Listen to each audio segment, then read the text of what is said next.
আমাদের জামাতের আমির কি বক্তব্যগুলো দিল একটু সবাই ধৈর্য ধরে শুনুন। আমরা সবাই অবহিত, জুলাই গণ অভ্যুত্থানের প্রেক্ষাপটে ধারাবাহিক প্রক্রিয়ার মধ্য দিয়ে এ মাসের 12 তারিখ যে নির্বাচন অনুষ্ঠিত হয়েছে, একই সাথে জাতীয় সংসদের নির্বাচন এবং গণভোট অনুষ্ঠিত হয়েছে। এই নির্বাচনে জাতি আশা করেছিল দেশের মানুষ নিঃসংকোচে স্বাচ্ছন্দ্যে উৎসবমুখর পরিবেশে তাদের ভোটের আমানতটাকে তারা প্রয়োগ করবে। দুঃখের বিষয় যে এটা পুরোপুরি প্রত্যাশা পূরণ হয়নি। বেশ কিছু জায়গায় অনেক সমস্যা হয়েছে, আপনারা জানেন, ওইদিকে আজকে আমরা যাচ্ছি না। আজকে ছিল নির্বাচিত জনপ্রতিনিধিদের শপথের দিন।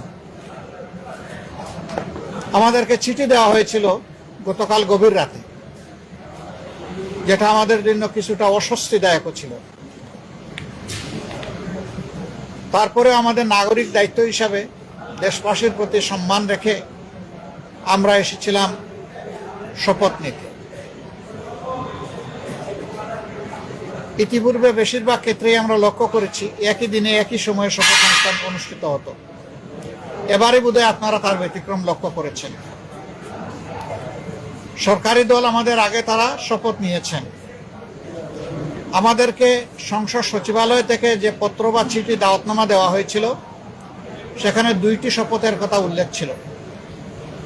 বলা হয়েছিল সংসদ সদস্য হিসেবে আমরা প্রথমে শপথ নিব, একটা সাদা ফর্ম আমাদেরকে বিলি করা হবে, প্রয়োজনীয় লেখাজোখা শেষ করে আমরা সেটা জমা দেব। আরেকটা শপথ হবে জুলাই চার্টার এবং গণভোটের যে প্রজ্ঞাপন হয়েছিল তার ভিত্তিতে সেই শপথটা গণভোটের শপথ, সংস্কারের শপথ। এইখানে সংস্কার পরিষদ সদস্য হিসেবে আমরা আরেকটা শপথ নেব।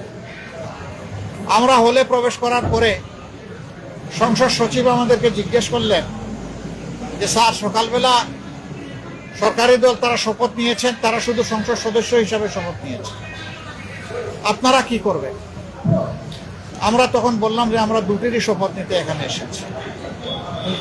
আমাদের তো গভীর রাতে আপনারা দাওয়াতনামা পাঠিয়েছেন, তারপরে আমাদের কোনো কনসার্ন থাকলে আগেই আমরা জানাতাম।